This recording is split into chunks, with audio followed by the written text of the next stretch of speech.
Good morning. Good morning. What's happening, family? Welcome to the show. It is Michelle Bryant here at WNOV 860 AM, 106.5 FM. You are listening to Say Something Real. And I'm going to tell y'all right now, it is going to be an information packed show today. For some of y'all, you may want to have a pen on hand to take notes, but you can always watch us on YouTube, Facebook at any time. Go back and see the show to get some of the information that I'm going to make sure I share with the community this morning. But before I do that, let me say what's happening to the brothers in the studio.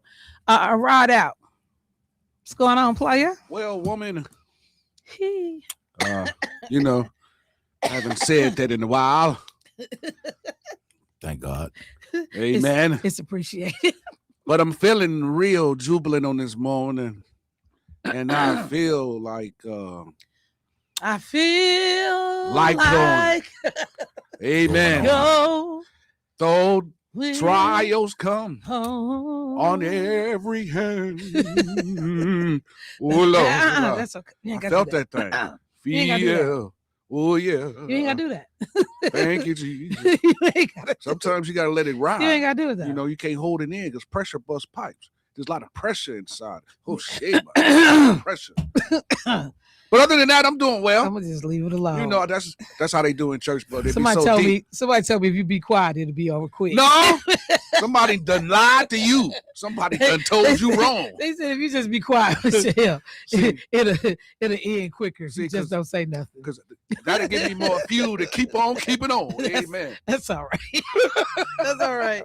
But other than that, I'm doing good. Well, good, bro. You know, I'm glad I to feel hear real it. Good. What was that? That's my presidential wave. Amen. I thought that was your Elder Wallace. Yeah. Hi. Somebody actually did that? Yeah. Oh, Debo, no. Elder Wallace. Hi. What church was Elder Wallace at? The Hope of Miracle Temple Oh, Church of God in okay. Christ. And that's how he did it? Then why would he be doing He this? on Elder Wallace Drive. They named the street after him. And what part of the portion of the service would he do that? Well, it'd just be all When of he the felt the sudden. spirit. Yeah. When he felt the spirit. Like, you know how like Marvin Gaye said when the feeling hits you, when the spirit hits you, you get to moving. Yeah. That's what happened. You know, every Marvin now and said then- that? Yeah, Doc is in one of his songs. Which one? It sounds like sexual healing, Yeah. but I'm not gonna say it. That's exactly I what it didn't know is. we Come wanted on, to use yeah. that song. No, to make but the he was point, just but just okay. talking about when the feeling hits you. And you Marvin get was to very move. spiritual. Remember Sanctified Lady? Yeah, he was real spiritual. He wanted a Sanctified Lady. Yeah, You know what? I tried a sanctified lady, but boy, they just as worse. they just as worse. Something wrong Who with this said guy. they were? Say, I ain't even gonna say it. I won't. I'm not. I'm gonna do Keith Ferris. Don't even go there. Hey, Just act, sometimes the rabbit just act leads like you you down didn't the hear hole. act like you didn't hear it. What up, Woo-hoo. Mr. What's up, Mr. DeBoe? How are you today? You know what? I like That's that you. how I like that you own that. I Yeah, like you that. gotta Yeah, I mean, you know. Yeah, that's how you. That's how you deal with the bullies. That's how you I deal be with out the in public. bullies. People walk up. Has anybody pushed? No, listen. This Now, ain't I'm nobody got you. pushed. I ain't in jail. You didn't have to put no bail money together. Listen, I played at this event Saturday in Bayshore, Okay. and I forgot the name of the establishment, but I'm talking to the lady that was there, and she was like, "Woo-hoo! I fell out." And she was like, It is- "Y'all be it is having me sad. rolling." It is sad. I It is fell out. I sad. said, "Whoa." A, how many people know that, and B, how silly Wow. our listeners That are. is crazy. They latch on to it too. They run with it. Yeah, they act like that's the white chair going up in the air. Right.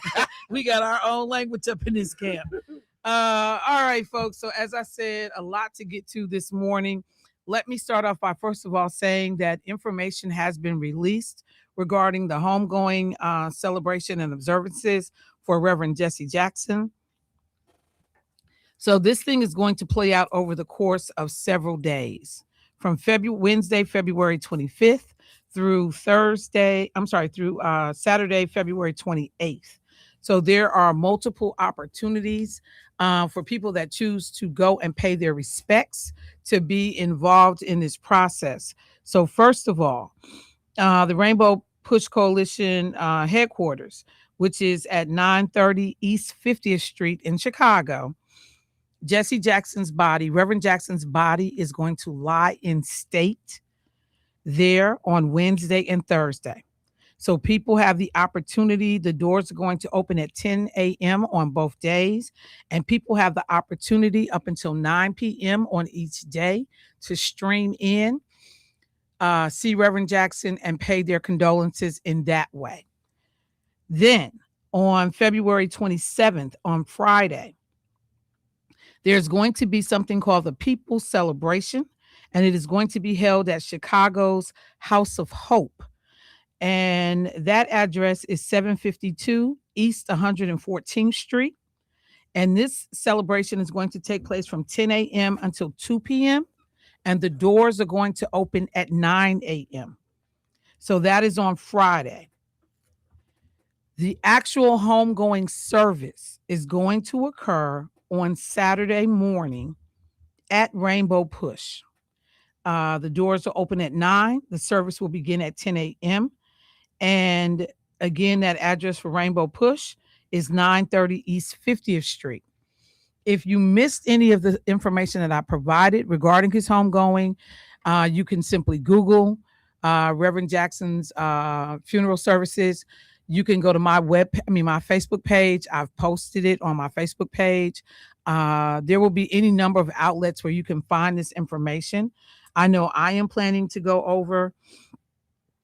I haven't decided which one of these things I'm going to try to do, but I was talking to Rep Myers last night, and I was saying when I went over for Bernie Mac's funeral, Reverend Jackson's the People's Celebration is at the same location that Bernie Mac's funeral was held at.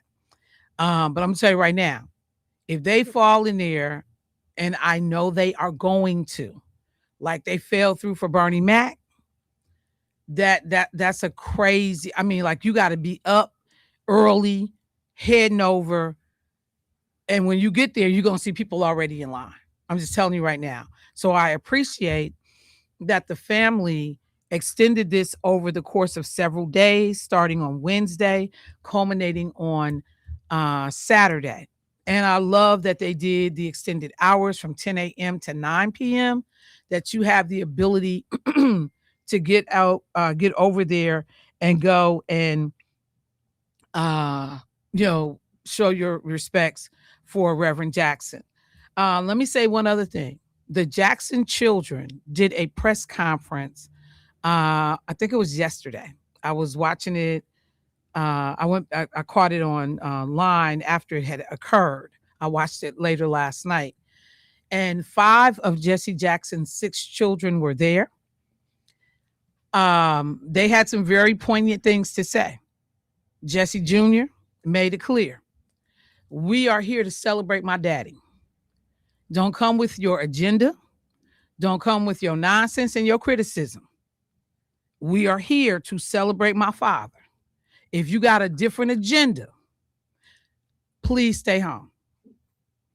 The other children, his daughter, I can't think of her name. What's that baby's name? Santina. She, talked about his background and education and, his religious education. They did a lot, to talk about the sacrifices that were made that other people didn't see. I thought it was very, very interesting because I was listening to the Clay Kane show over on Sirius XM, and a brother called in and he asked Clay, I just want to know how Jesse made his money. How he make his money. And Clay and the other sister that was on with him, he was like, I'm sure speaking engagements. He ran a nonprofit organization.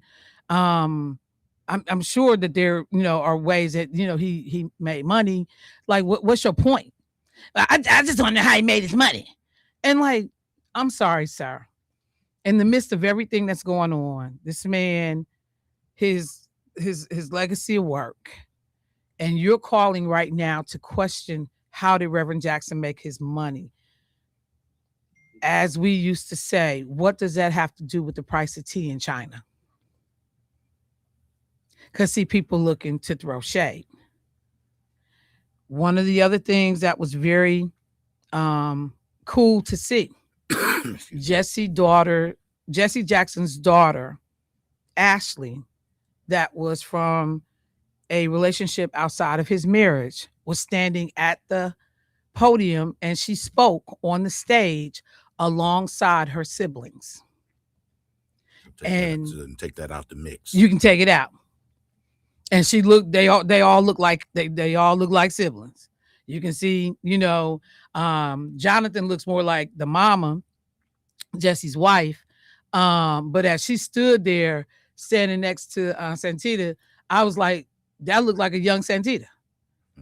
And I as soon as I realized, because the one of the other sisters was not there. But as soon as I realized that was the child from the outside of the marriage, I was elated, because that show of unity. Absolutely. And you could tell, like, nah, she wanted the siblings. Mm-hmm. There was no somebody said, ain't no doubt about it. Yeah, you could tell that, no, this family, we got her, she embraced with us, and it is what it is. And so I just, I appreciated that family for everything that they did, in terms of the way they set up that press conference. They were poignant with their answers and their responses. They didn't run from questions. They didn't, but they let it be known. Like, y'all didn't see the days we couldn't pay, my daddy and mom and them couldn't figure out how to pay bills. And that we was, poor and struggling because of the sacrifices my father was making to serve this community. And I promise you, I thought about when somebody questions, y'all making so and so money working for, taxpayers. And I'm like, and I just can't not think of this child. I would always think of Lena. Over the course of 20 years, that girl went from $48,000 to $57,000 over the course of 20 years. A lawyer who could have been making hella money staying in the private sector. But you come and work in the public sector for peanuts. And then there are people that don't appreciate the service and figure out a way to try to dog and drag you. So I love that his children, they stood 10 down. Now, what we're not going to do is we're not going to try to clown my dad. We're not going to try to rewrite the narrative. We're not going to come with your own agendas. And I was like, now see, hon, that's how you represent. That's how you represent. So I want to make sure that people are aware of that. Let me go to the phone. Let's see if the stories come back about how that daughter was there with her siblings. Exactly. They wanted to make sure it was a part of the story when they rolled it out. Oh, and then at some period he had an outside, Yeah. But did you come back and say it appears that the wife has accepted it and they moved on as a family? You didn't hear about no divorce or none of that. She was there with her siblings. Rewrite that story. Because that's the thing I always talk about. That's not my business. Right. It ain't none of our business. It's not my business. If people kept it to the work, and leave that personal color, commentary out, trying to just, have a backstory. Because again, as many of us say, I wouldn't want nobody rifling through my life.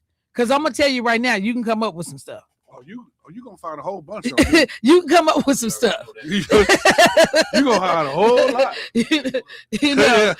I'm going to jail, prison. I ain't going to tell you all of it salacious, but you may not agree with the way I have done some things over the course of my life. Yeah. That's why I tell people I keep it to the work to the extent that I can. Or if you got something going on personally that impacts the work, then I got to talk about you. Like when Brett Blommy out here, running for judge, and then you messing with watching kiddie porn. Lord have mercy. Now I got to talk about your personal life, right, because it impacts the work. Right. But if your personal life does not impact the work, right, then that's just you. Right. Let me go to the phone line. Hey, caller, what's happening? Good morning, Michelle. Hey, Angela, how you doing this morning? I'm doing good, and yourself? I'm good. Can't complain. I know that's right. Thanking the Lord that He woke me up this morning. God is good. But Michelle, the reason I'm calling is because the president, now, he don't allow us people to rent any type of apartments in his tower. But he gonna say he gave Reverend Jackson some rooms that he can hold his Rainbow Coalition in one of his offices, hotels or whatever it was. I'm really listening to this man. Then he gonna turn around talk about him in a bad way because he went with Obama. Reverend Jackson went on with Obama and not with him or some sort or whatever he was saying. You know, man, he needs to just shut up. I bet he ain't gonna go to the funeral. Well, I'm sure nobody wants him there anyway. I know they don't. I'm sure it would be a John McCain moment. A big moment. All over again. I mean, They might be doing. let me be They clear. might flip that funeral over. The He walked through there. Well, I'm gonna just say the kids did say everybody was welcome. Republicans, Democrats, whatever your beliefs were, as long as you was respectful, they did say everybody was welcome. Now that must be the Christ in them, because that's what they said. So I'm just gonna tell you if that. he go, I just pray to God that he don't get on that mic and say something out of character. Yeah. Because knowing him, he will. Oh, for sure. For sure. Yeah, knowing him, he will. All right. Thank you, Angela. Well, good morning, Michelle. Good morning. Yoo-hoo! Good morning, Ride Out. Clock in, who you with? Oh, he's not here today. Today, Oh, he's not? Yeah. Okay. Today we All right, got that clear. He's not here Good today. morning, Miss Curlin in the front office and Mr. Kelly. They're not here yet either, Angela, but they hear you. Okay. All right. All right. Y'all have a good day. All right. You too. Yeah. You too. One of the things that I just have to take a second. Jay, can I play this, please? Let me make sure my volume is up. You can do what you wanna do in living color. You ready? Yeah.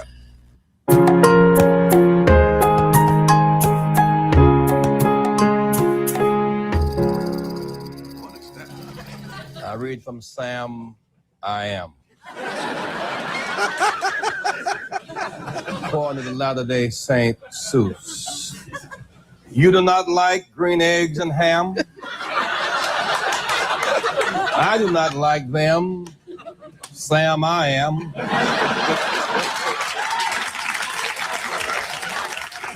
I could not, would not on a boat. I will not with a goat. I will not eat them in the rain. I will not eat them on a train. Not in the dark, not on a tree, not in a car. You let me be. I do not like them in a box. I do not like them with a fox. I will not eat them in a house. I do not like them with a mouse. I do not like them here or there. I do not like them anywhere. I do not like green eggs and ham.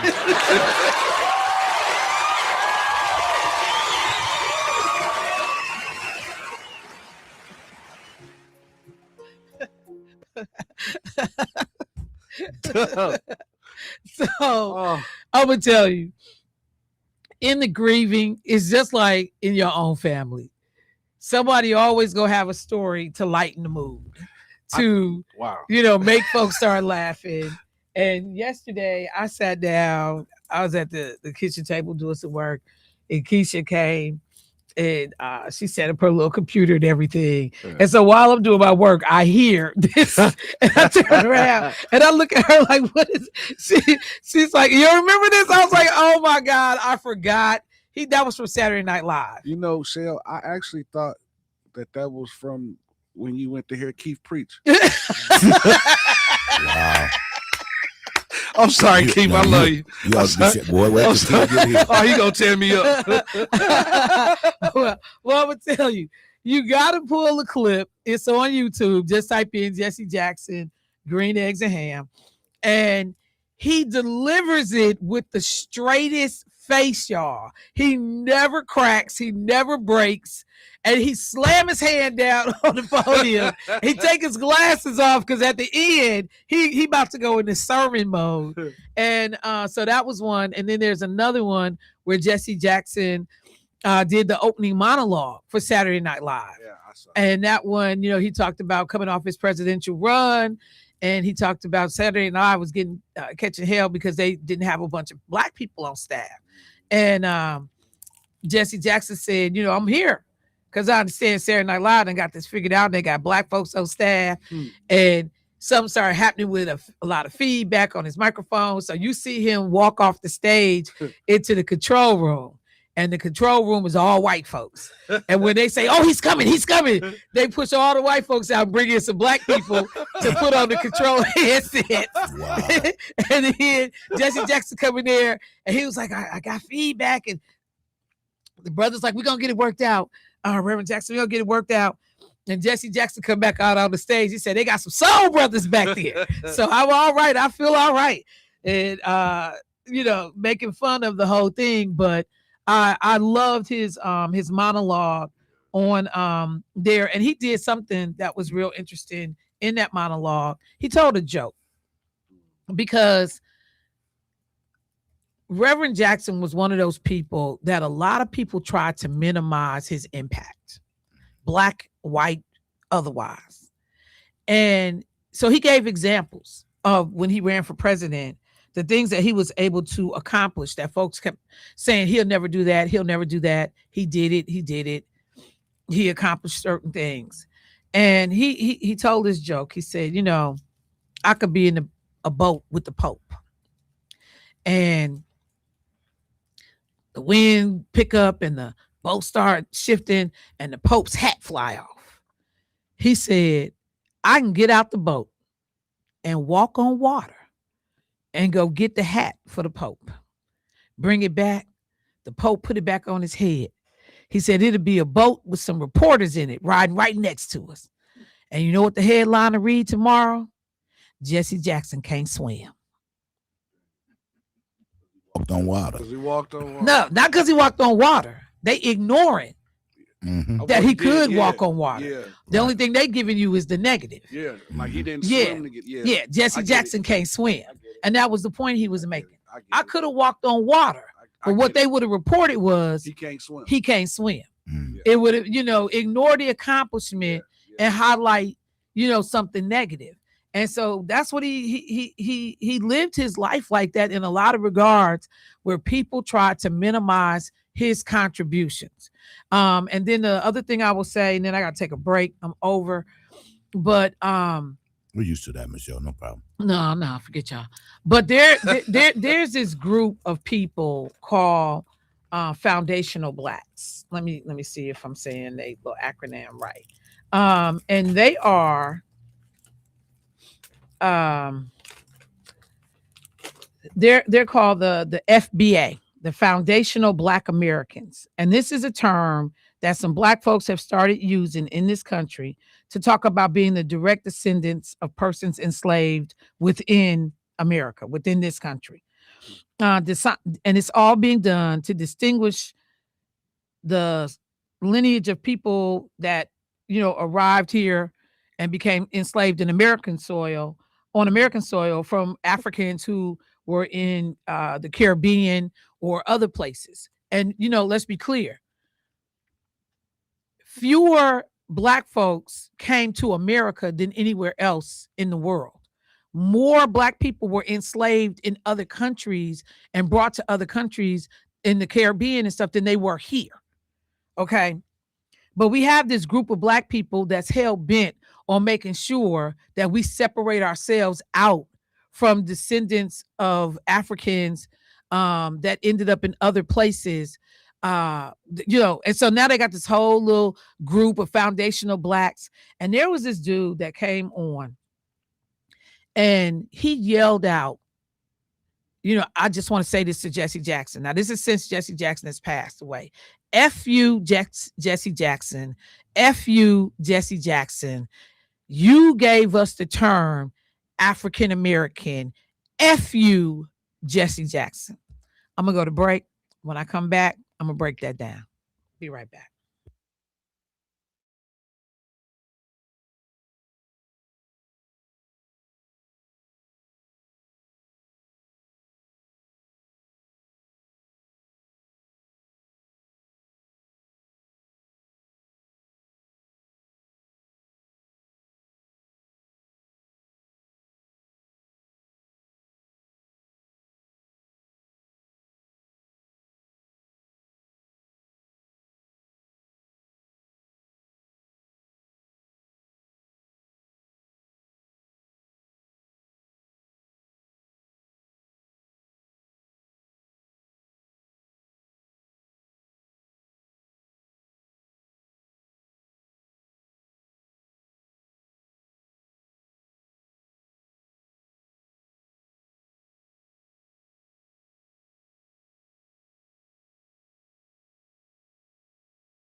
All right, family, welcome back to the show. Got two callers on the line. Let me get them in real quick. Hey, caller, what's happening?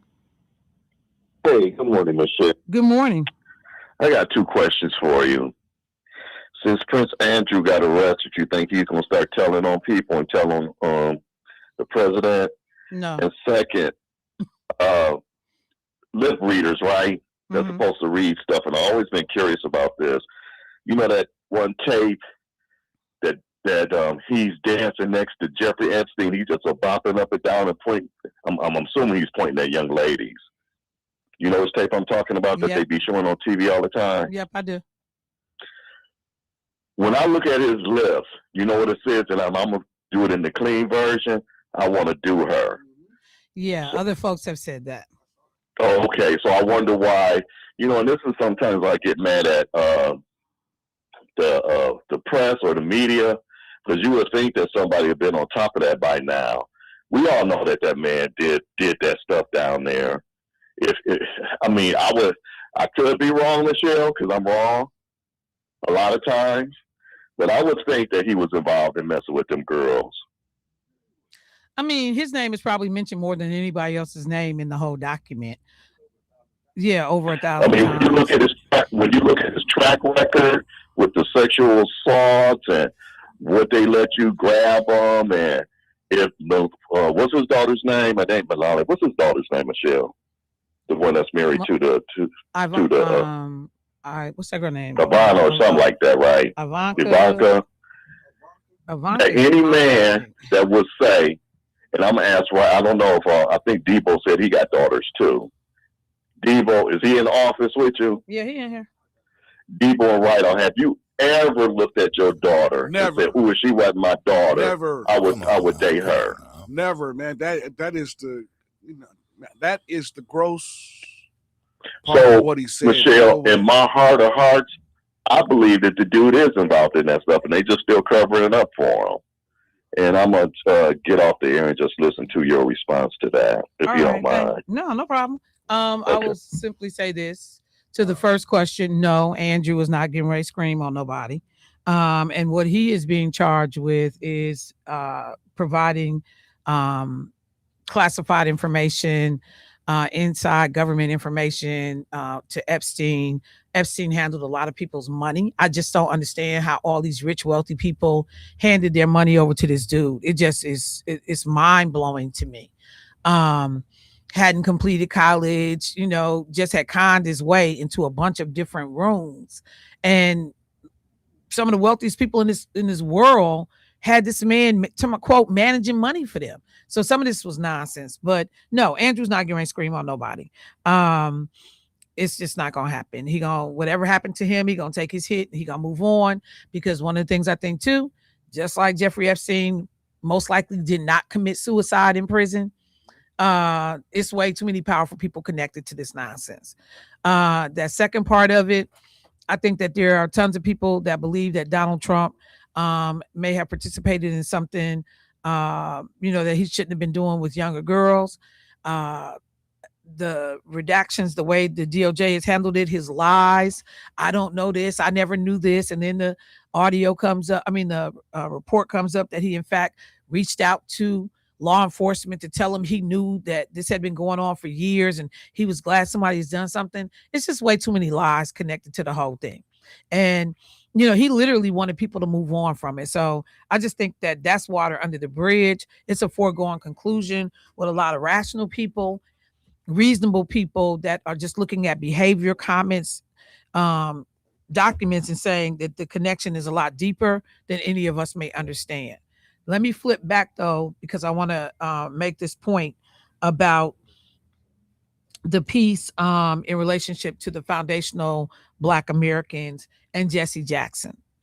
So the brother who was on this video, which other Black folks in America are reposting, saying, F you, Jesse Jackson, you gave us the term African American. See, this is why education is so critical. Because Jesse Jackson did not make up the term African American. He didn't. He certainly helped to popularize it, But that term can now be traced back to a sermon that was actually given in 1782. 1782. Originally, we thought that it only went back to 1835.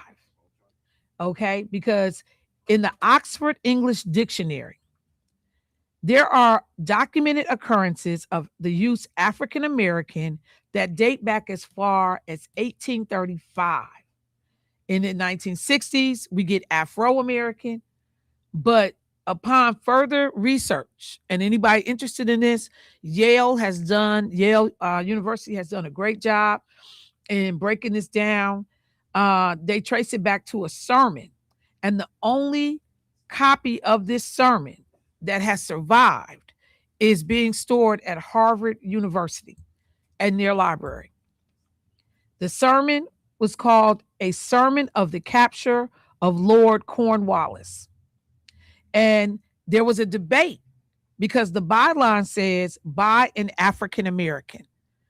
But there were some scholars that looked at it and said, nah, we believe a white dude wrote this because of the way the language was at the time, that it didn't really speak the way Black people spoke. Then there are Black scholars that came in, other scholars that came in and said, nah, this was written by a Black man, and here is why. But for the pastors who do sermons and you try to weave in some of the pieces of slavery, African-American history, from the time, we arrive on this soil, there are two passages that they talk about in relationship to this. They said that, and I just want to do it specifically. The tone and style of the pamphlet diverged from some key aspects of Black writing at the time, where many African Americans emphasized the story of Exodus, which highlighted biblical prophecy that unrepentant masters would be punished by a righteous God. But they said the pamphlet focused on the tale of Samuel. The theme of this Old Testament story would surely have resonated with both, they say slaves, I say enslaved, and free Blacks. The mighty will fall. So they actually go back to biblical references to try to figure out who may have written this piece. But for the non-educated, the unlearned, and those unwilling to study history, I tell people all the time, do your research before you start talking. And it's okay to make a misstep. I do them all the time, make a mistake, but go back and correct certain things. But for sure, before you start spreading posts and putting information out there, this was a 30-second Google search to be able to figure out that what this brother said with all this venom and hatred towards Jesse Jackson, Negro, he didn't make up the term. He used it. And for the folks that take, and I hear people call here all the time, I ain't African American, I'm Black. I'm this. Black is a color. It's a color. And it's a made up thing. It's a color.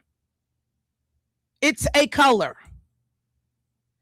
And if you, and what color is Black? If you look in your family, some of y'all just look around y'all kitchen table tonight, you got every dang shade in the room.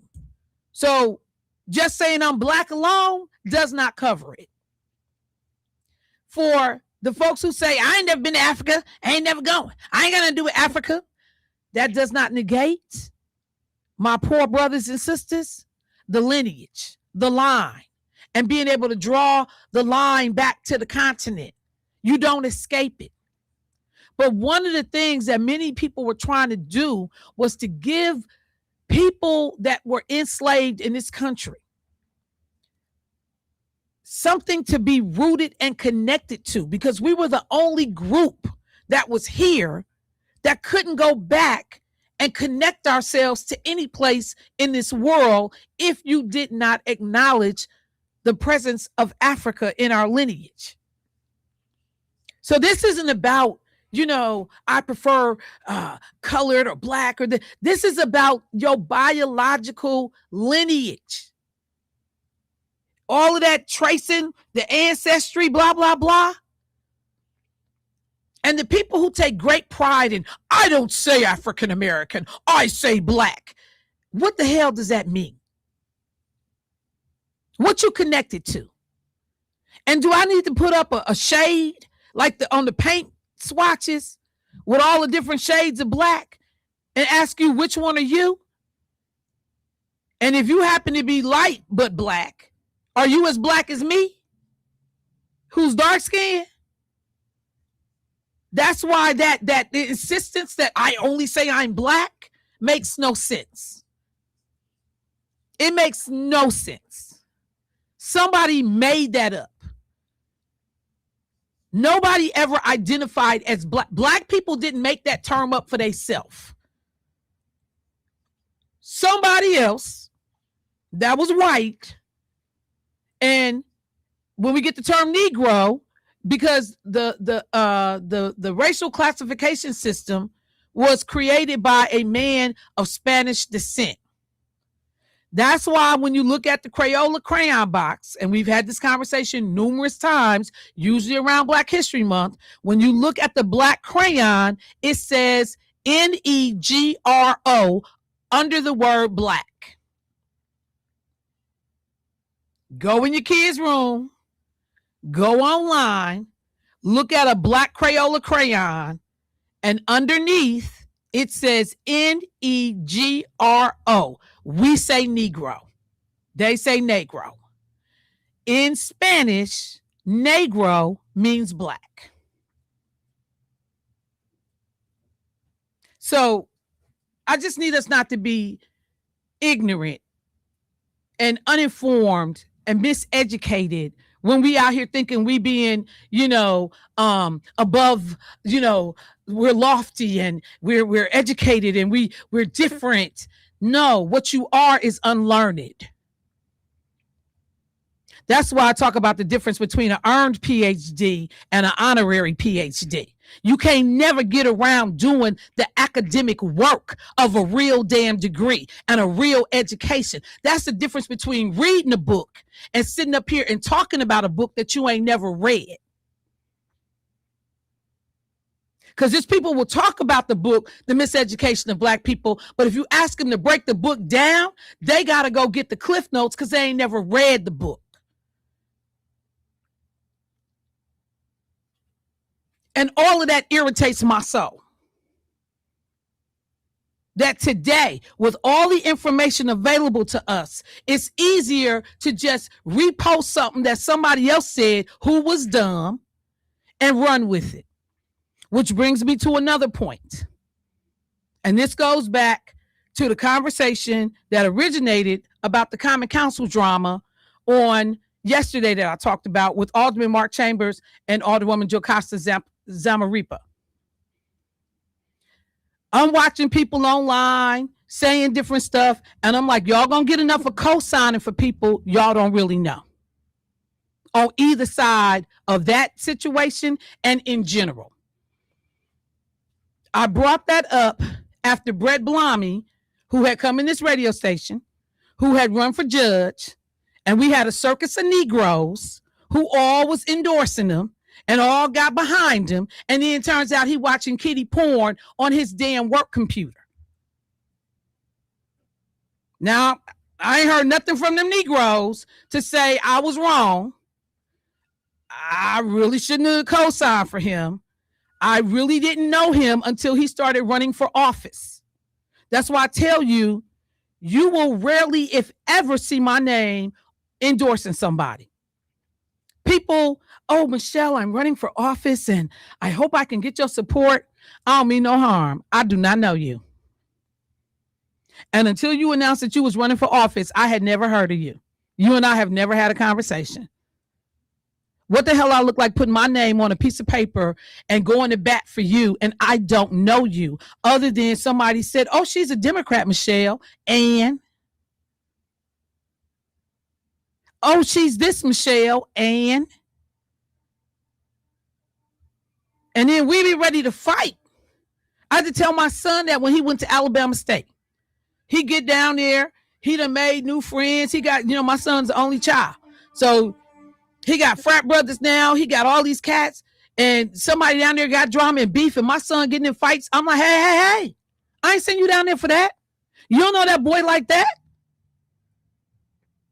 And then come to find out, these people are problem, people. They got junk going on in their background.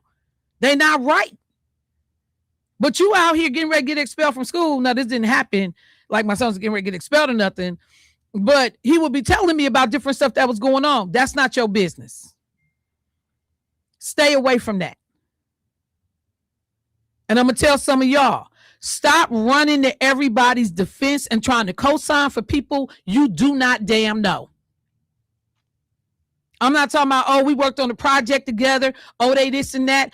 And if you do say something, always put the caveat at the end. But that's just what I'm aware of. Because, see, it's many folks end up looking like a fool out here defending people. And that's why I say when these stories break and people are like, Michelle, you didn't say nothing, because I'm waiting for all of the information to come out. I'm not going to start posting and commenting as soon as the story break. I have learned over the years to wait. I can tell you something don't sound right. I can tell you something is off. I can tell you, well, this is, I kind of think this, but we get in our chest and, dying on the hill. Oh no, they didn't do that. They did this. Go sit your behind down. I almost cuss. Go sit your behind down somewhere and wait. These candidates show up in your face, somebody endorse them, and then I laugh. Did you do your due diligence? Did you talk to the other candidate? Did you interview that person? You did not. So what you've given us is not the best product necessarily. People play too much, and the decisions that they make impact other people's lives. So I was telling people yesterday, y'all need to pay attention. Let these people fight their own fights. You ain't got to get in on everything. You ain't got to weigh in on everything, especially if it ain't your job to talk about it. It's my job to talk about it. I get paid to talk about it.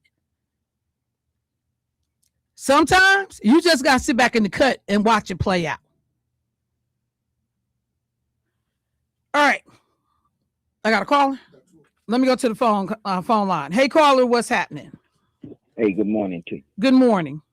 Yeah, I'm listening to all the fire about the brother that was yelling, talking about Jeffrey. It's hard to hear you. You can't hear me now? That's better. Go ahead.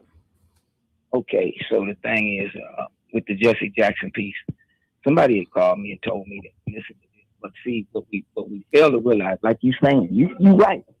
We should, investigate the statements that we make. And I try to do the best I can, even though, you and I have our little thing. But listen, when you look at Jesse Jackson, for real, Jesse Jackson was a real, knew how to do it for real. And so Jesse Jackson was what? I said Jesse Jackson knew how to play the game for real. See, the thing is that what you have to go back and look at, when Jesse Jackson was when he was with the Operation Breadbasket, and we was all little kids and babies, but I can remember people running through my house talking about certain things, and I believe they were telling the truth, because and I was the kind of little kid be around the table listening to all the information. A lot of my siblings, they can't tell you what I can tell you, because I was involved as a kid sitting around the table. I was the bad kid, So I'll tell you one thing about Jesse Jackson, that probably won't be history. Now, Ruben is around.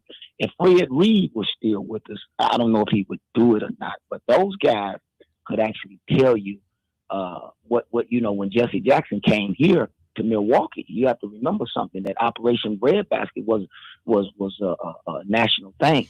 So Operation Breadbasket was expanding itself, especially its borders north to Milwaukee.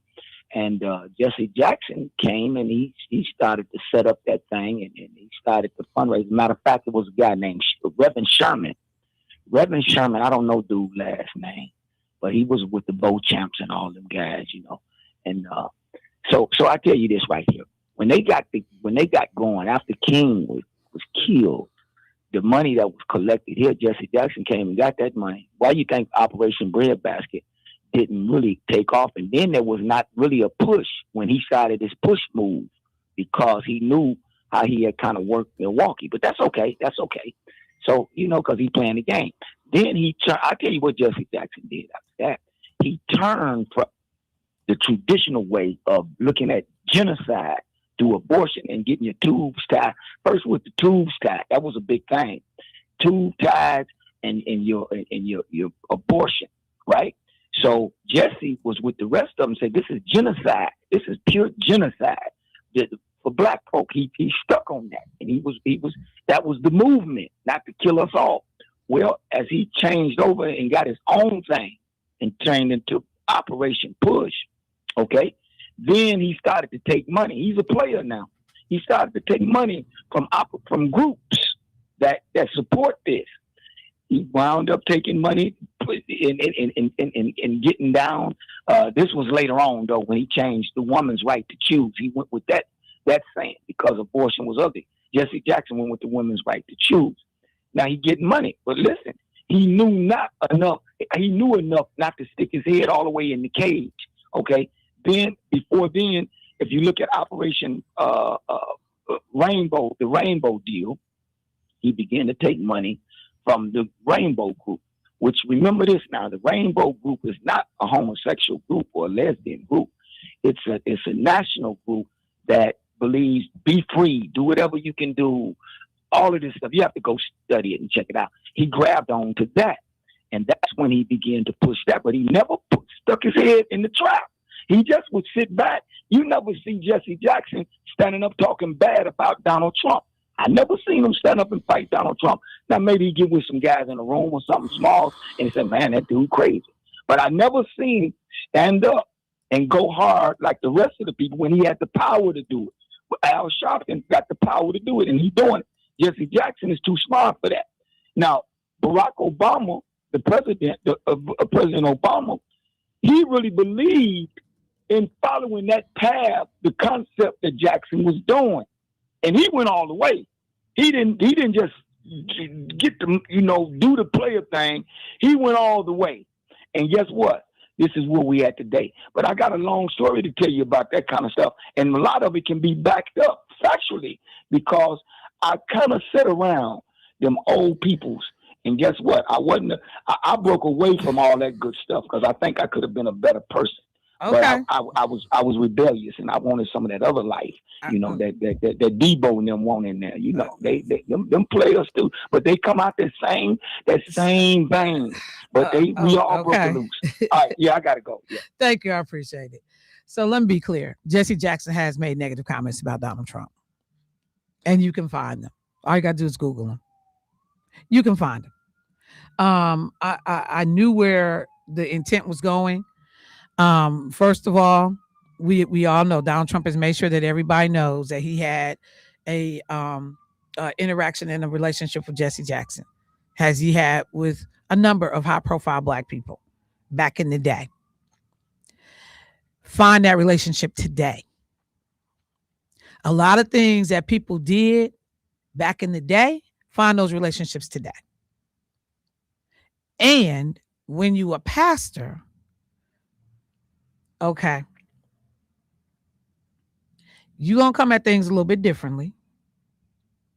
But there is condemnation by Jesse Jackson of Donald Trump today. I got to take a break. I'll be right back.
All right, family. So I said that there were a number of things I wanted to share information wise.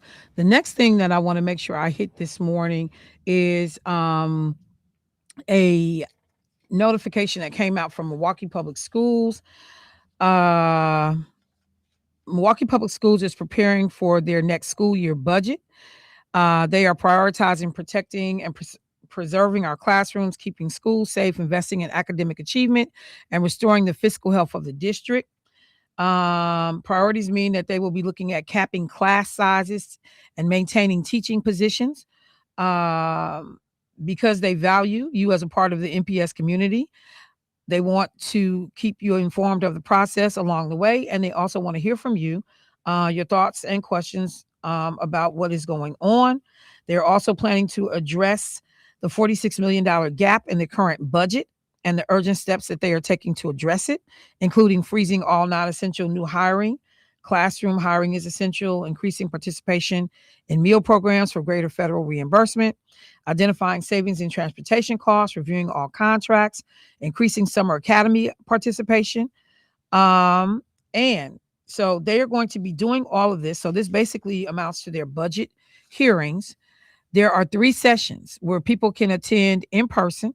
If you need to bring your children, that's fine. They will have free child care provided at each of the locations.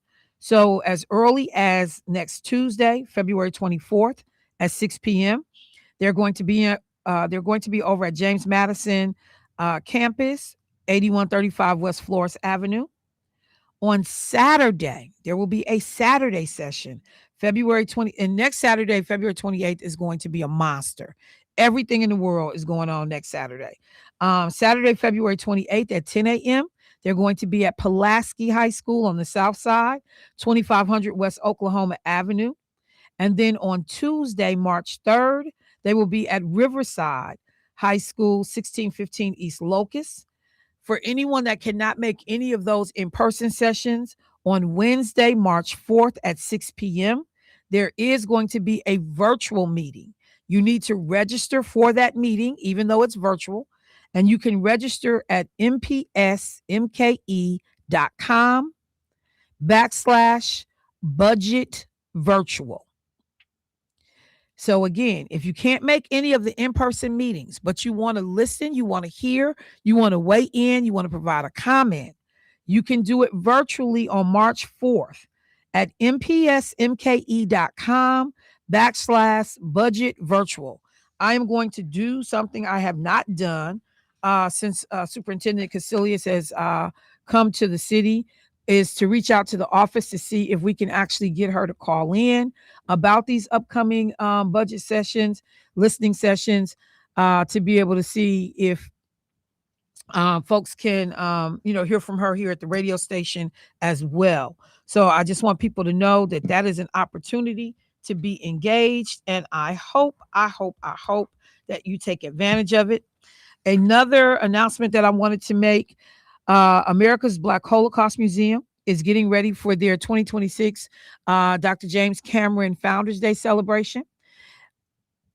They are, let me see, the theme, Love in Action, remembering the legacy of Dr. James Cameron. And they are calling the Milwaukee community, nation at large, to engage in meaningful moments of reflection, storytelling, education, continuing the tradition Dr. Cameron began when he opened the museum in 1988 and expanded it into a full standing cultural institution by 1994. So this event is free and open to the public. It is going to happen over the course of 2 days, February 20th through the 21st. So that is literally tomorrow and Saturday, 10 a.m. to 3 p.m. at America's Black Holocaust Museum, which is located at 401 West North Avenue. What you can expect, again, storytelling presentations highlighting Dr. Cameron's life, mission, and writings, intergenerational conversations on truth-telling, racial justice and community advocacy, opportunities for recommitment to healing, justice, and community engagement, and institutional reflections honoring ABHM's history, present work, and future vision. They are inviting community leaders, educators, activists, faith partners, residents. Everyone is welcome that is there to, and this is me, move the needle, make this a stronger institution, understand the work, to join in on this celebration as the museum renews its commitment to Dr. Cameron's mission. So, again, this is happening at 10 a.m. It'll run through 3.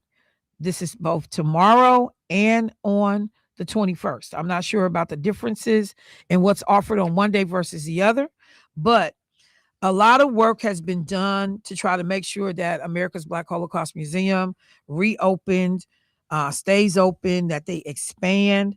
And I'll be honest, there are a lot of criticisms about what it is, what it could be, what it should be, what it ain't, what's possible. And I guess I really am just getting at that point, and this is growth for all of us, where you realize I can either help or I could stop talking. I could either help.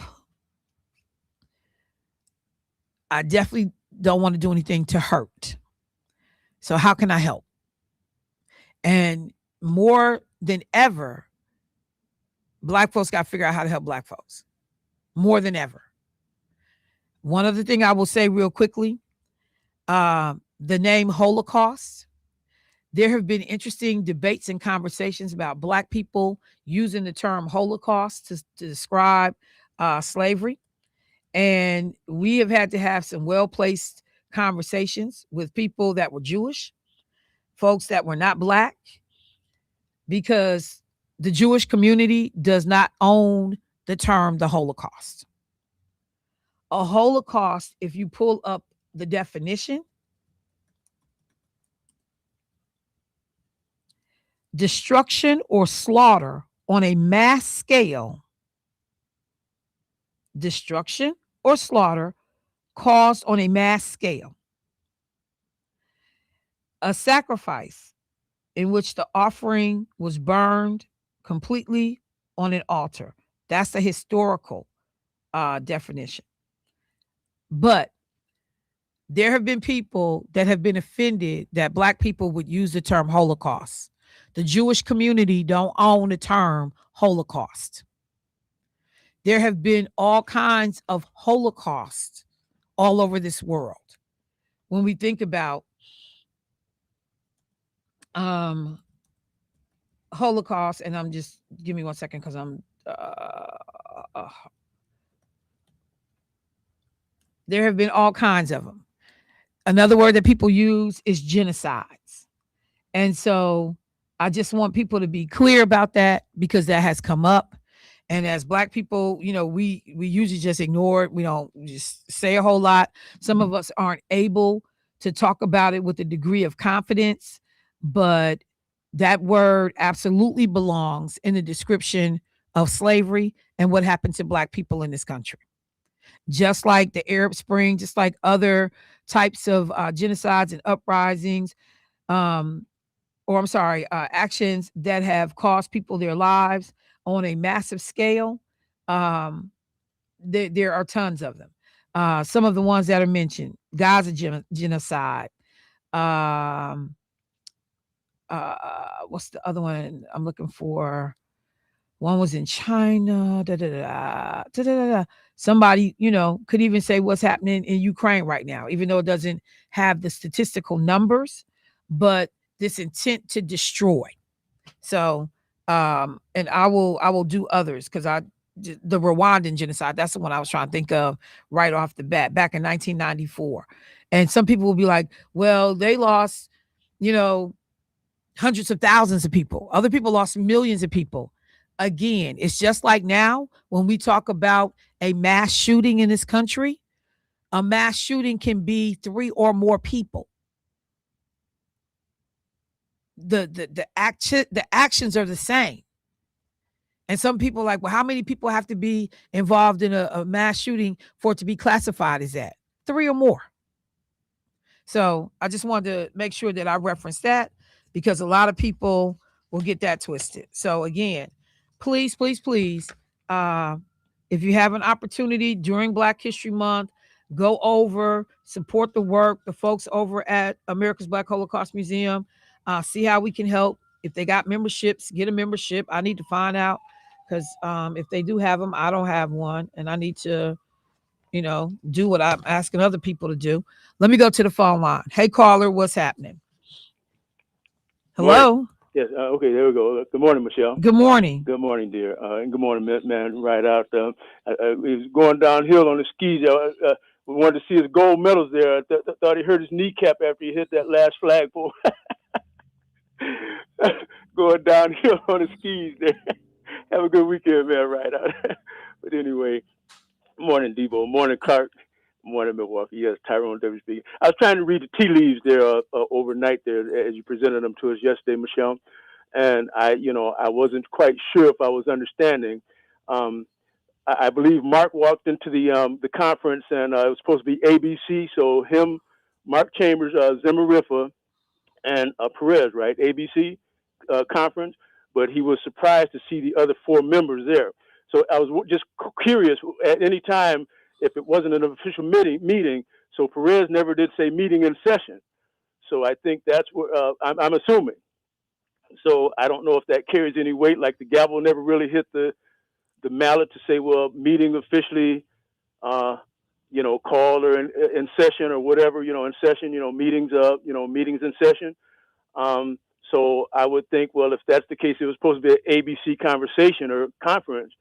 I could see where Mark was probably like, what are they doing here? And okay, go ahead. No. Finish your point. Go ahead. No, okay. Well, that's pretty much just it. I mean, what you got. Okay. If it wasn't an official meeting, well, it seems like, and I don't really know if I want to say Chairman Spencer moment as far as, well, a tall figuring dark man, we're getting ready to drag him through the mud here, and not, Chairman Spencer again. But Chairman Spencer did a whole bunch of stupid stuff while he was down here.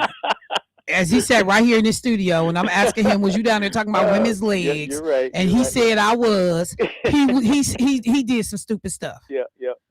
Okay, thank you, bro. Thanks. I appreciate the call. Good weekend. Look, let me do this because I didn't do this yesterday, but I will do this real quickly.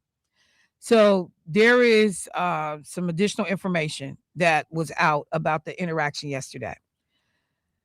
It's tough to pinpoint when the feud between Chambers and Zamarripa started simmering, but everyone in the council's office suite last Wednesday knew when it erupted. In the hours leading up to the council's unveiling of its ICE Out policy package, the two had to be separated after discussion of a mask ban that turned into a shouting match. Because one of the things that, I won't ad lib, I'll just read it and then I'll come back. Chambers, according to several sources, could be heard shouting F you or go F yourself, while Zamarripa, according to multiple sources, might have started using profanity by telling Chambers to get the F out of her office. Whoever started it, the feud could take a while to blow over. Perhaps hoping to diffuse the situation, Common Council President Jose Perez, a Zamarripa ally, used his unilateral authority to remove Chambers from the powerful licensing committee, which Zamarripa chairs, and from the Judiciary Legislation Committee. We talked about all that yesterday. He was added to Public Safety and the Health Committee. Zamarripa was removed from the Community and Economic Development Committee, where Chambers serves, and now only serves on licenses. So yesterday there were people saying she didn't get removed from anything. According to this, she did. I'll have to go back and look because I know there's an official list now of the committees out. They talked about the possibility of censure. Nobody's been censured since the 1990s when Alderman Mike McGee Sr. was censured for his role in a sausage poisoning hoax. I don't even know what that was. I missed all of that little period. But the thing that they said was that a lot of this started about who was going to be getting credit for a piece of legislation or a policy.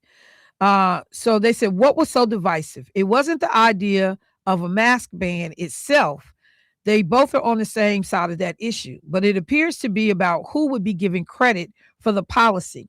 In an email sent the morning of the press conference, Chambers told Zamarripa, Perez, and other colleagues that he and Burgelis had drafted a mask ban back in 2024 and that it was inconsiderate that Alderman Alex Brower had introduced a new ban without consulting him.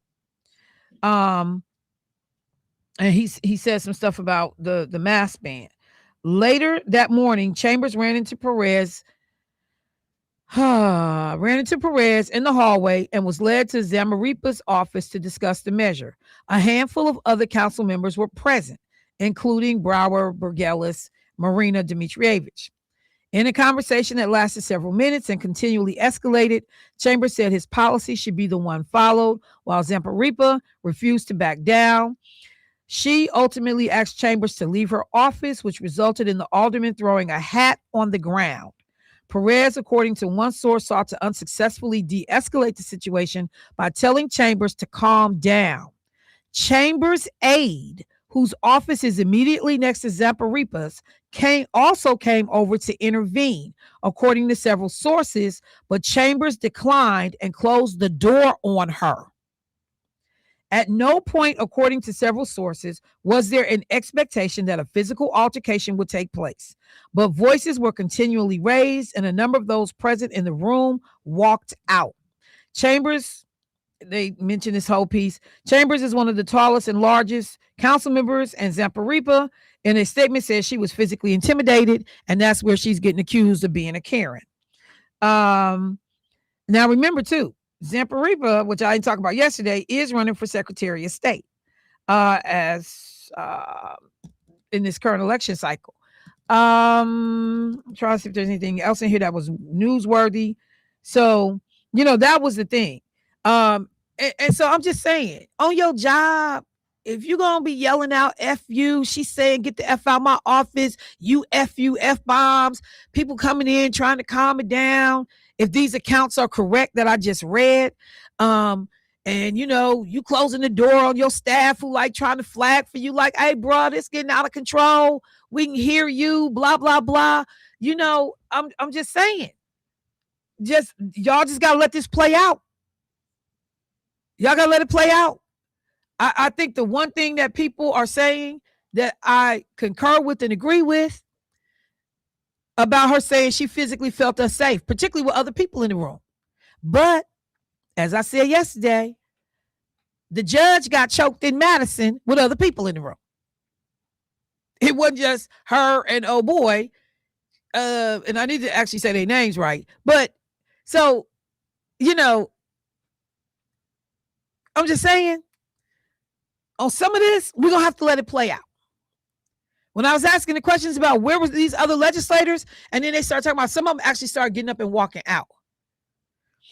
But most people, I didn't hear anyone say that they felt like she was actually literally in danger of him doing something to her. So I'm just saying, y'all gonna have to let whatever little fake investigation this is gonna be. I don't know who does the investigation. I don't know what all that looks like, but I'm gonna say what I said yesterday. To the extent that you can, be thoughtful, be strategic, and don't put yourself in these situations. Because you could always leave. This thing about threw her hat down on the floor, I don't know, this is just in the account that was put out there. So everybody ain't innocent, everybody ain't guilty. All right. With that, let me take a break. Michelle Bryant, WNOV, 860 AM on 6.5 FM. I'll be right back.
All right, family, welcome back to the show. So while I'm waiting on my call, let me just mention during the commercial break on those news clips, you've heard the commentator talking about early voting in Texas. So we know that there are some heated races that are happening in Texas, and we are going to be keeping an eye on what's going on there. Yesterday, I had an opportunity to hear a woman, a Black woman, that talked about the fact that she had gone to vote for early voting, and that she was told her name was not on the voting rolls. And she said, I don't know why. I just voted in the presidential election this past November. And they said, well, you're not here and you're going to need to, prove who you are, blah, blah, blah. And so she said, well, I got my passport right here. They looked at her passport and they would not accept her passport. They said, we need your driver's license. So she went out to her car to get her driver's license.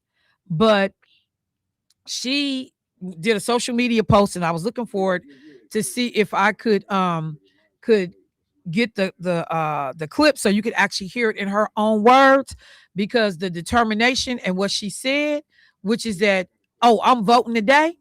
I will not be turned around. There's no reason why I shouldn't be able to vote today. But with her passport, they were trying to deny this woman the ability to vote. So I want to make sure that we continue to stay updated, pay attention. These are trends that are happening around the country, and women in particular, if they are able to get the SAVE Act through, and I'm going to talk about that, are going to be impacted in ways that we just don't even understand at this moment. But I do understand that I have my guest on the phone, so let's get her on. Good morning, Sarah. How are you this morning? Oh, good morning, Michelle. I am great. It's so good to be here with you. I am so glad you made time for us this morning. It sounds like you are traveling. I think you are headed our way. Is that correct?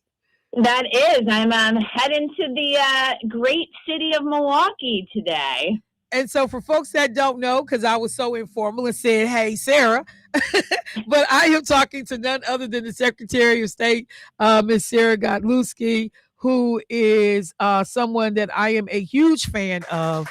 I just think brilliant in her own right, innovative, and has done things in her roles that, have just been just transformational. And so thank you so much for making time for us this morning. So you're coming into town for a maternal health event. Is that right? Did I hear that correctly?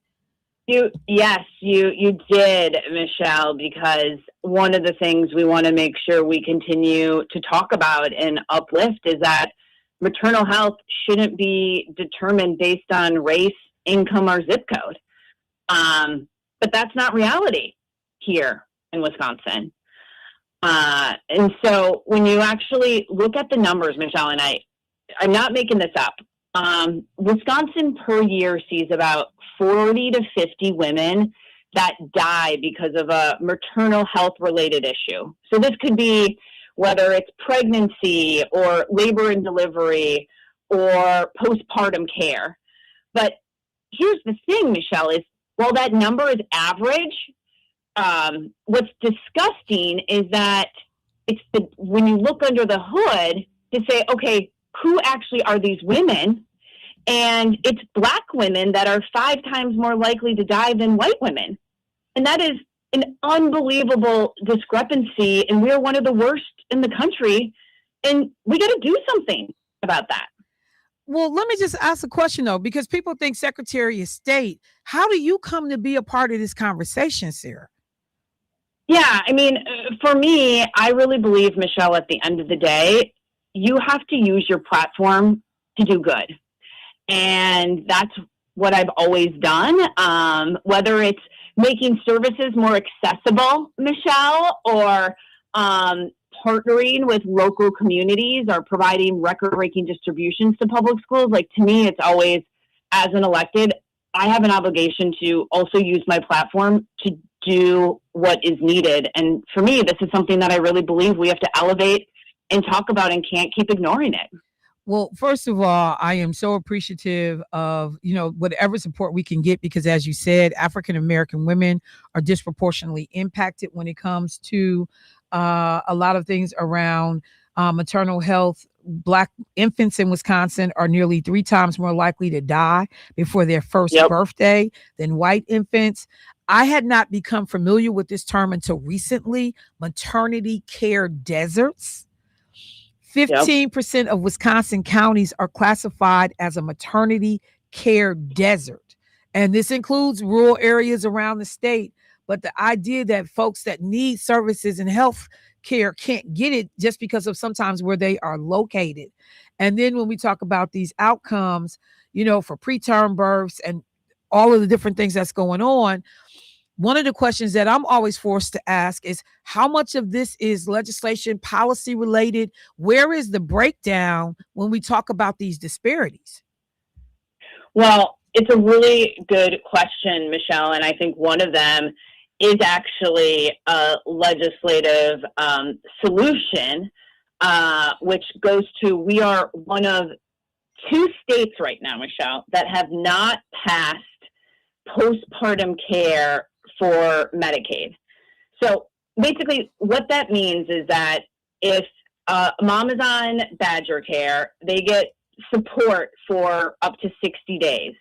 Well, the rest of the country gets that additional support up to a year. And one of the most vulnerable times for women and their babies is that postpartum piece. And so what's frustrating is, as taxpayers, Michelle, like, we're paying into a system to be providing this care, but it's the Republican legislature that has said, no, we don't want to expand it, even though the rest of the country is participating in this important program that could help us with our outcomes. So it's infuriating, but I will say, Michelle, we did have a little bit of bright light at the end of the tunnel, because apparently the legislature today is going to vote on this postpartum care legislation today. So we will see. Yeah, I saw that. And then former state representative Lakeisha Myers is listening, and she flagged it as well. That the assembly is supposed to be voting today. I saw it on Wisconsin, on WPR, where they say they'll pass 2 bills related to women's health today, a surprise move that comes after years of blocking the legislation. But, I always say the devil is in the details, so I haven't seen the bills yet. But from what I'm hearing, one would increase Medicaid access for low-income postpartum mothers and remove out-of-pocket costs for breast cancer screenings. And they said that there's actually a wide swath of bipartisan support for it. We'll see. And then, but they would say up until late Wednesday, though, it seemed unlikely that they would even reach the assembly floor for a vote before the body adjourned this year. So that has been very, very interesting to see. And also the bills have faced opposition from the speaker, Robin Vos, who has called postpartum Medicaid bill an expansion of welfare. Just for a second, can you even speak to that Voss would characterize? And you talked about folks on Badger Care getting 60 days where other folks can get up to a year, an expansion of welfare when we know what the numbers say. Well, and Michelle, I think this just shows you too who the Republicans and who Robin Vos is fighting for. So he's calling moms and children, like, supporting them is a bad thing. But yet when they wanted to bring this legislation to the floor yesterday, Michelle, guess where Robin Vos was? He left his job early to go to a fundraiser to support a corporate PAC. So, like, instead of Michelle doing the people's work during a legislative session, he ended the session early and went to go, like, fundraise with corporations and billionaires. So, I mean, let's talk about really where his values are. It's not with women and kids. It's with these, like, billionaires and corporations, when he should be actually doing his job and passing postpartum care for moms. And I mean, to characterize something as welfare expansion, again, to your point, and I want to make sure it's clear for our listeners, allowing low-income mothers to stay on their public health insurance for 12 months after giving birth versus 60 days, because we know what that postpartum period can look like. We know that first year is the most critical for both the mom and that child. And someone even talked about the fact, when we talk about, and I would be remiss if I didn't bring in the other ways race plays a factor in these conversations. Serena Williams, and I'm glad our listeners are listening. Yep. They're like, hey, look, even somebody who had money ran into being heard, being valued, being respected, being listened to when they were trying to say something is wrong, something is off here. And, so that is one of the frustrations when I think about the referendum that is going to be on the November ballot about ending DEI related initiatives in state and local government, because these are the types of programs that if we as a state say it's important for us to figure out why we have these health disparities racially, in this particular arena, that you are going to be limiting people's ability from a state or a local municipal level to have some impact on that. And that we will put that in the Constitution. Can you speak to that piece for just a second? It's so crazy to me. Well, and I think what's so, to your point, Michelle, disturbing is look at the numbers. So you want us to just look the other way when we're saying African-American women are 5 times more likely to die with a maternal-related health issue, or yet we have some of the highest infant mortality rates for Black babies, and then you're going to not want to talk about it or address a system that is clearly discriminating against people of color? No way.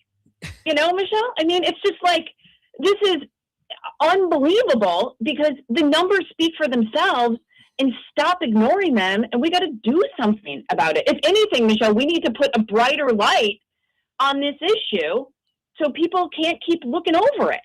Well, I'm glad that you are lending the weight of your office, your voice, to this conversation, coming right to the heart of the state in terms of Milwaukee, where we have the biggest proportion of African-American women living in the state. This is a critical conversation. And, for folks that don't know, and I won't shift the conversation in that way because I don't know which hat you're fully wearing today, but I will make sure that I say that you are also someone that is running to be the lieutenant governor of the state of Wisconsin.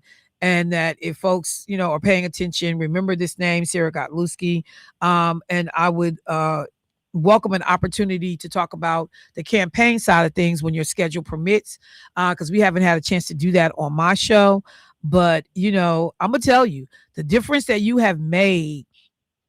And if for just 1 second before you hang up, if you could talk about just a couple of things outside of the box thinking that you have done in that role that no one would have ever envisioned. This is coming out of the whose office? The Secretary of State. Could you just take a second, Sarah? Because I think that it speaks to when I say, well, how did you get in this conversation? You have inserted that office and yourself in conversations that have completely caught people off guard. Can you help with just a couple examples? Yeah, I mean, let's just even talk about the one that I was working on with former Senator Taylor and Representative Myers, who are incredible leaders in the community. During COVID, we saw that banks were closing down ATMs or in-person services for people to be able to cash their checks that they needed to pay their bills. Right. I mean, how are people supposed to be cashing their checks if you're not even giving them an opportunity to do that, and you just shut your banks down and didn't allow people an opportunity? So we worked together, worked with the federal government and institutions across the state so people could actually get the banking services, Michelle, that they needed to make sure that they could pay their bills or cash their checks. These were just simple things that people in the community were experiencing, as an example. But we weren't just going to look the other way and ignore it. Like, we were going to hold these big banks accountable and say, you got to, do your you know job. what? I'm glad you mentioned that, because I have forgot. It's been so much. It feels like that was a million years ago. It's been so much that's happened between now and then, but that was huge. And Rep Myers is listening. I mean, former Rep Myers is listening right now. She said, "That's right!" Exclamation point. And don't forget when she increased the unclaimed money awareness programs. So, I actually was reading those off here at the radio station, but even more recently, the $73.5 million school fund distribution for Wisconsin public schools. Yes. So I manage a $1.6 billion fund, Michelle. And when I started, the fund was providing public schools about $36 million a year. And now, almost 7 years later, it's now at 73.5. That's crazy. You have doubled this money. It's grown by 109% in less than 7 years, Michelle. And this is money for our kids. I mean, it doesn't get more important than that. Because, I saw funds are used for books, literacy materials, digital resources, technology, making sure kids, wherever they are, regardless of zip code, have access to what they need, to do better, and relieving some of that pressure on taxpayers as more and more schools are going to referendums to be able to backfill budgets. That's exactly it. So we know so many kids are dealing with the digital divide, right? Like, they're not necessarily able to get online. And so we provided funds for schools so they could then help do that for kids. And again, when schools are being asked to do more with less, we've been able to step in and say, let us help. And I think it's making a difference. Well, I tell you what, I'm going to respect your time. I certainly appreciate your team. Tell Scott I said thank you for reaching out and making sure that we were able to get this scheduled. I'm glad our folks had an opportunity to hear from you. And again, like I said, when you're wearing that other hat, please let me know so I can see if we can get you scheduled on the show to talk about the campaign. I would love that, Michelle. And it's always nice to see you too in person. So we'll prioritize that for sure. Yes, ma'am. And for the folks who are, I always tease people about putting a handle, making sure I respect titles. I do, y'all. I'm so fond of Sarah that I have to remind myself to say secretary. So I apologize for the informality and the way I approach it, but it's just because that's just how much I think of you. I think of you definitely as a colleague and a friend, somebody that has stood shoulder to shoulder in the fight to improve conditions across the state for people of every walk of life. And so it's not a sign of disrespect. It's definitely a sign of endearment of how much of a fighter and a leader I believe that you are. Well, thank you, Michelle. It means a lot coming from you. And I'm glad that you call me Sarah, because that's what it should be. So. All right. Thank you so much. Secretary Sarah Godlewski. We will look out for the news later to hear how the event went today. You guys be safe on the road, and we'll talk to you soon. All right. Sounds good. Thanks, everybody. Bye, Thank Michelle. you. All right, y'all. So look, that maternal health piece is real. Let me tell you something. Dr. Myers may not be in the legislature anymore, but when I say, because I'm going to tell y'all, it's a lot of stuff I don't even pay attention to as much as I used to, because I was mentally exhausted. And then other things that's going on. Lakeisha is forever pulling my coattail, like, you make sure you saw this, right? Did you hear about that, right? This is going on, right? And that ability to stay in tune, stay connected, to keep up. And then this void, if I could just be honest, of people flagging for us here, at the station in some of these situations. Hey, y'all, this vote is happening. Hey, y'all, we're trying to get this done. People picking up the phone to call and say, just to flag this for the community, this is going on today. The silence is deafening right now at times. Not always, but these conversations are few and far between these days. Somebody should be picking up the phone and just saying, just a 2-3 minute call, hey, pay attention to this. So I appreciate the conversation with Secretary of State Godlewski. We will pay attention because you should be able to get this Badger Care expansion, Medicaid expansion, so that we are covering that full year after a woman gives birth, because again, it's the most critical time. It's the most critical time. Do I have a phone call? Let me take a phone call real quick before I get out of here. Y'all remember it's my early day. Hey, caller, what's happening? Hey, Michelle, it's Lakeisha Myers. I'm on my way to work, but I heard everything you said. Today is the day that people need to break the switchboards at the Capitol, because I know for a fact that Delta Sigma Theta and AKA were working on postpartum Medicaid expansion. And that is one of the things that we were going to the Capitol next week to talk about. But if they are having a vote today, I am encouraging everybody to find out what your state representative and your state senators' phone numbers are, their email addresses are, and to contact those offices. And not just yours, Robin Boss's. That's the one you need to call right there. I tell everybody, don't just call your friends. Don't just call your friends. Right. Call the enemies too, and let them know that you're paying attention. Because if more people, we always talk about the fact that we don't go to the Capitol enough. But you can use a telephone and you can use an email. We do it for everything else that we want and need. You need to tear up the switchboard at the Capitol right now. All right. Thank you, former Rep Myers. I appreciate the call. And I will just say this too, as I exit the show today. There is, speaking of Delta Sigma Theta and groups doing some work around women's health and awareness, there is a intergenerational community women's day. Intergenerational Community Women's Day being presented by the Milwaukee Alumni Chapter, of which I'm a member, Delta Sigma Theta Incorporated, and our community partners. And it is Prevention in Practice, Act Early, Live Well. Happening next Saturday. I told you everything is jumping off next Saturday, February 28th, over at Epicos Church, Sherman Park. Doors are open at 8:30. Program is 9 a.m. to 4 p.m. Continental breakfast and lunch will be served. Cooking demonstrations, workshops on wellness, health screenings, community resources. It is a free event open to the public, and I'm going to mention it a couple times. I'm gonna see if I can get a couple of interviews. Y'all, look, when you got opportunities to take advantage of free information, please do so.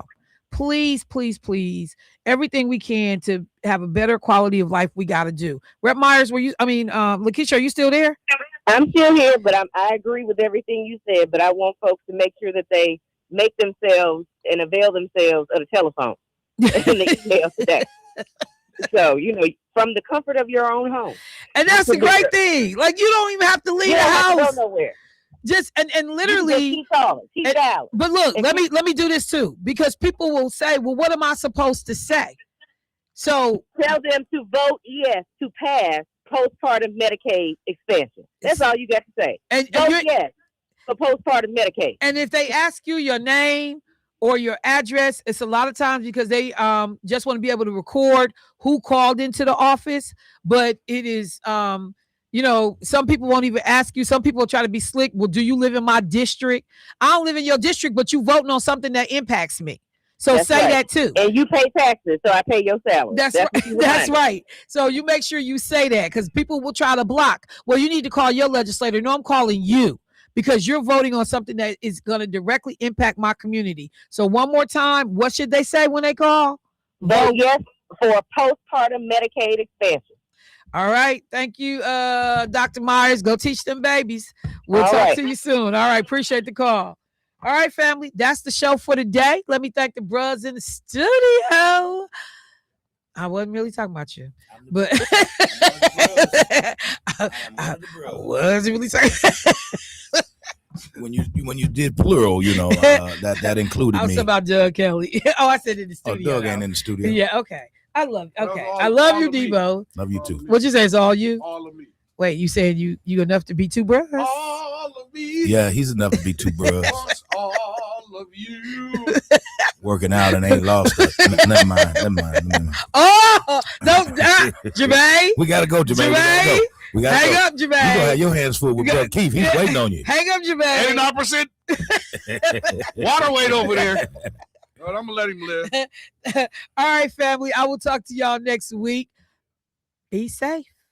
Oh, this is my last show.